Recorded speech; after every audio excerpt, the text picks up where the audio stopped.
Olá, sejam todos bem-vindos, todas bem-vindas. Esse é mais um podcast do nosso curso de saneamento básico e recursos hídricos, direitos e responsabilidades. Esse curso é uma realização do Centro de Estudos de Regulação e Governança dos Serviços Públicos da Unesp, com patrocínio da Agência Nacional de Águas e Saneamento Básico, a ANA.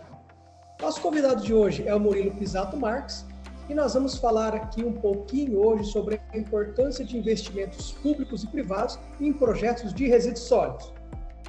O Murilo, em uma breve apresentação aqui do nosso entrevistado, Murilo Pisato Marques é bacharel em administração pela Universidade Federal de Viçosa, com MBA em gestão pública, e atualmente o Murilo é diretor administrativo e financeiro da Agência Reguladora Intermunicipal do Serviço de Saneamento de Minas Gerais, a ARES-MG. Murilo, muito obrigado por disponibilizar seu tempo. É um prazer receber você aqui na nossa conversa. Olá, Carlos, todos os ouvintes. Me sinto honrado aí pelo convite para tratar de um tema de grande relevância como esse.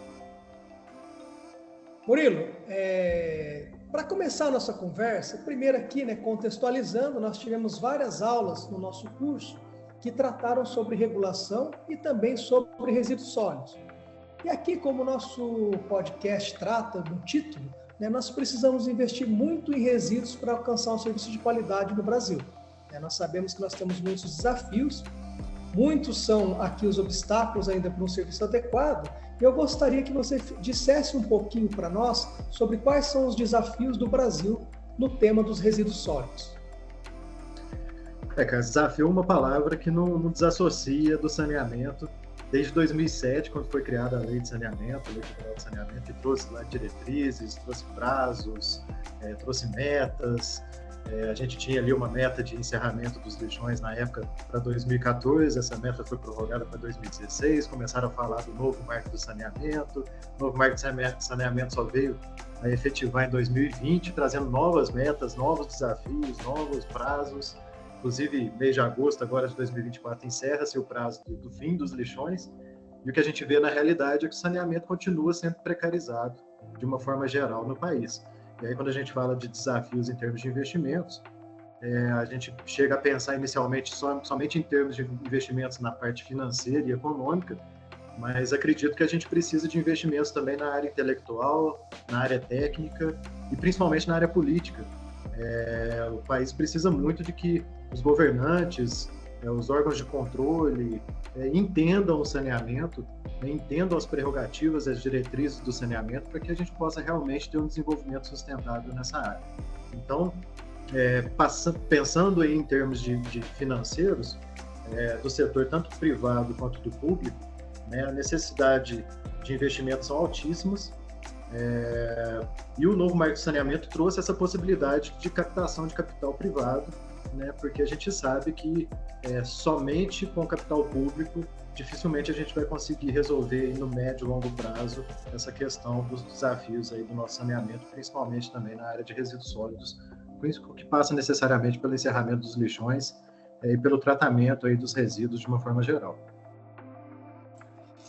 Legal. E aqui, acho que até pegando um gancho na sua fala, no nosso curso nós falamos muito sobre dois grandes temas: universalização do serviço e sustentabilidade. Então a gente sabe que tem uma relação muito direta, para que eu possa levar o serviço para todos, eu preciso de investimentos, eu preciso de sustentabilidade do serviço. Então aqui eu vou te fazer até uma pergunta que é bastante óbvia, mas que é importante ser reafirmada sempre. Por que nós devemos pagar pelos serviços públicos de manejo dos resíduos? Carlos, aí nós temos uma questão legal, nós temos aí a necessidade de cobrança de taxa pela prestação de serviços públicos divisíveis, que é o caso do serviço de manejo de resíduos sólidos. São serviços que a gente consegue mensurar o que cada pessoa gera, e a partir daí ele se torna divisível, e aí a gente tem a incidência da taxa, com prerrogativa da Constituição Federal. E nós temos a Lei Federal de Saneamento, no artigo 29, que obriga os prestadores do serviço à cobrança de taxa ou tarifa para que mantenham a sustentabilidade do serviço. Então, é um serviço que ele é prestado diretamente ao usuário, e que, em contrapartida, o usuário tem que pagar por esse serviço para que ele seja sustentável. Na prática, o que a gente tem é que a grande maioria dos municípios não estão adequados a essa questão legal, né? Então, nós temos vários casos aí de municípios, né, que às vezes até tem uma cobrança estabelecida, mas essa cobrança ela é insustentável, ela é uma cobrança irrisória, passa necessariamente por um interesse político muito grande nessa área, né? Então existe uma cultura de não cobrança, uma cultura de cobrança de uma taxa pequena que não vai impactar na população. Isso traz um ônus político muito grande, né, para o prefeito, né, porque essa é uma questão de gestão municipal, né? A titularidade dos serviços de saneamento é das prefeituras, é dos municípios. Então esse viés político ele tem um papel muito importante nessa questão. Mas existem obrigações legais, né, de cumprimento sobre essa cobrança, então tem que ser cobrado, né? E por outro lado, nós temos a questão ambiental, que é o princípio do poluidor-pagador, né? Então todo mundo que polui, né, que gera um resíduo, que gera uma poluição, ele obrigatoriamente ele tem que pagar, né, tem que cumprir o ônus por essa poluição, por esse resíduo que gera. Então esses fatores aí, né, conjuntos geram essa obrigatoriedade de pagamento pela geração dos resíduos, né? E é um dos desafios que a gente tem, né, de estabelecer nos municípios a cobrança para trazer a sustentabilidade, para que aí sim os serviços possam ser tratados de uma forma eficiente, né, com qualidade da prestação de serviço. A gente tem realmente resultados positivos, não só no tratamento do resíduo, mas também na questão ambiental. Concordo que a gente tem um grande desafio, e aí acho que até usando um pouco da sua fala, né, essa necessidade do investimento, pensando na universalização, nós aqui trouxemos até a sua experiência, convidamos você para esse bate-papo, porque você trabalha em uma agência reguladora, né? E aí eu gostaria que você trouxesse um pouquinho para os nossos ouvintes, né, quando a gente está falando aqui sobre investimentos, qual é o papel da agência reguladora nesse processo? Né? Como é que a agência ela pode participar no processo de investimentos em resíduos sólidos no Brasil? Ocasão, a regulação do saneamento, né, especificamente em saneamento, ela tem uma particularidade muito grande no Brasil, por causa da infiltração das agências, né, da existência das agências locais, intermunicipais. E isso traz um papel muito importante, porque a agência local ela tem uma capacidade de acompanhamento dos processos dos municípios bem maior. Ela tem uma capacidade de fiscalização mais in loco, de acompanhamento das atividades, né, de acompanhamento da questão da qualidade da prestação de serviço, que é um dos papéis fundamentais da regulação, né?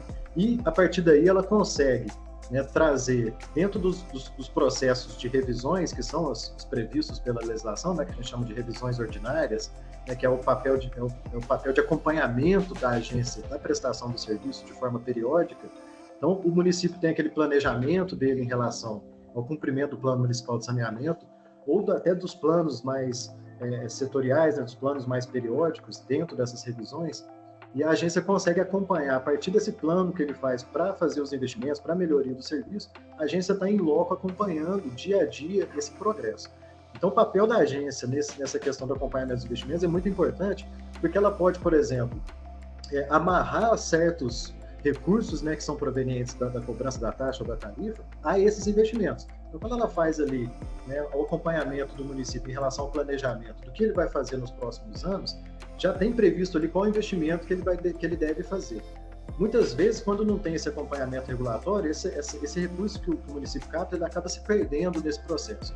Com a regulação, a gente consegue acompanhar, né, se aquele investimento realmente está indo para o destino que ele foi programado, né? Inclusive estabelecer talvez contas especiais de investimento para que esse recurso fique provisionado nessa conta, porque se o município não tiver capacidade de fazer aquele investimento, o recurso não é perdido, né? Então aquele recurso pode voltar, inclusive, como modicidade tarifária, né? Se o município não aplicar aquele recurso. Então a agência tem um papel muito importante nesse acompanhamento, nesse controle, né? Então ela auxilia talvez aí também os órgãos de controle no cumprimento aí desse planejamento que é estabelecido pelos municípios. Não, legal. Acho esclarecimento bem importante. E aqui eu queria trazer também, né, acho que até falando um pouquinho sobre regulação, eu queria trazer aqui talvez um dos pontos mais tratados no nosso módulo sobre resíduos sólidos, que é a preocupação que nós temos ainda com a existência de lixões em grande parte do país. A gente sabe que isso é um indicador de atraso do Brasil, é um cenário bastante triste. E aí eu queria ouvir sua opinião como especialista, se você acha que a regulação ela pode apoiar, pensando nesse contexto todo, né, da sustentabilidade, para que a gente possa ter um serviço de qualidade e também, né, uma destinação adequada desses resíduos, acabando com os lixões no Brasil. Carlos, eu até comentei, né, na primeira pergunta a respeito do lixão, né, da questão dos lixões. Né, o Brasil é especialista em não cumprir prazos, né? Então, nós tivemos lá em 2014 o encerramento de prazo de fim de lixão, que veio da primeira lei federal do marco de saneamento. E agora, inclusive, esse mês, a gente encerra um novo prazo aí também dos encerramentos dos lixões, relacionado à meta estabelecida pelo novo marco, que foi de 2020. E o que a gente vê na prática é que isso está muito longe de acontecer. Né? Então, nós temos aí, mais uma vez, prazos não cumpridos, né, e situação aí no país que a gente precisa ter um olhar mais clínico, e acredito que as agências têm um papel importante nesse aspecto, que é não só o de identificação, né, dessas ocorrências dos lixões, mas também com o poder normativo das agências em relação a notificações, advertências e aplicação de multas nos municípios pelo não cumprimento aí das diretrizes nacionais.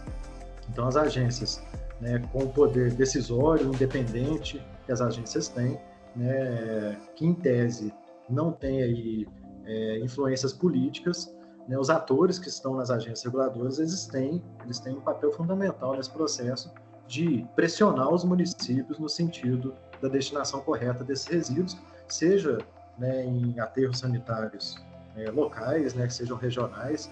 A gente sabe que a regionalização do saneamento ela é uma parte importante nesse processo de encerramento. A gente entende que a questão da gestão do resíduo sólido ela precisa de escala, né, para ter economicidade. Então, a agência, nesse papel, ela cumpre um papel importante nesse aspecto, no sentido de auxiliar os municípios nessa organização geral, né, seja para regionalização, seja para os processos de decisão em relação à destinação final adequada, seja no cumprimento da fiscalização, no sentido de, seu lixão está aqui, o prazo venceu, está aqui uma advertência, está aqui uma notificação, você pode começar a receber multa a partir daí, nós podemos acionar aí os órgãos de controle para que você receba as consequências do não cumprimento das diretrizes legais. Então, a agência está aí realmente, o que eu disse anteriormente, né, agências de saneamento sendo locais, elas têm essa capacidade de acompanhar em loco a situação dos municípios, né, e pressionar o município no sentido do cumprimento legal. Então, o papel da agência, não só na questão da sustentabilidade econômica do serviço, mas também na efetividade das atuações do município, no encerramento do lixão, nas práticas corretas da coleta, da destinação, na logística reversa, na coleta seletiva, né, em todos os aspectos que envolvem o sistema de manejo de resíduos sólidos, né, a agência tem um papel muito importante para que isso realmente se efetive nos municípios e não seja simplesmente um plano, né, um planejamento que está ali no Plano Municipal de Saneamento, que não seja só uma diretriz que está lá na Lei Nacional de Saneamento, né, e que isso seja realmente efetivado na prática, que é algo que a gente tanto espera em termos ambientais, em termos de consciência do uso dos nossos recursos naturais, né? Então a agência tem um papel fundamental nesse aspecto. Bacana, Murilo. E eu concordo plenamente com você. E o nosso curso, ele trouxe muito esse entusiasmo da regulação, né? Entendendo aqui a importância da regulação para que a gente possa pensar o todo, né? Universalização, acesso de todo mundo, sustentabilidade para a prestação de um serviço adequado e realmente aqui pensar também na melhoria desses indicadores que ainda estão bastante atrasados no Brasil.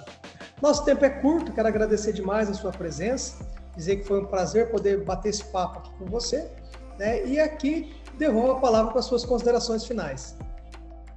Carlos, eu que agradeço o convite a todos os interessados. O Brasil precisa de atores com experiência, com expertise, com capital intelectual, com capital técnico, para que se discuta de forma abrangente o nosso saneamento e que coloque em prática realmente